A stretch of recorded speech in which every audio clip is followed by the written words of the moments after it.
এটা আমি একটা ফ্ল্যাটের তার টানলাম, এ জায়গায় ওয়ারিং করছে অন্য লোকে। দেখেন আমরা তার টানছি, ডিবি ড্রপ গুলা ঠিক মতো মিলে নাই, তবুও সার্কিট অনেক ঝামেলা হয়েছে সার্কিট মিলানো।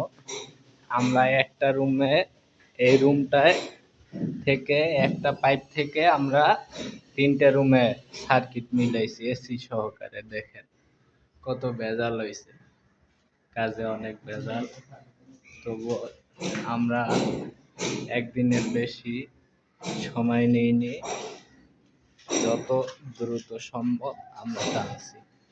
এটা কি সিং দেখেন, এপাশে পাওয়ার দিছে ঠিকই, এই জায়গা থেকে পাইপ মিলায় নাই। এই দেখেন আমরা তার টাইনা রেখে দিছি।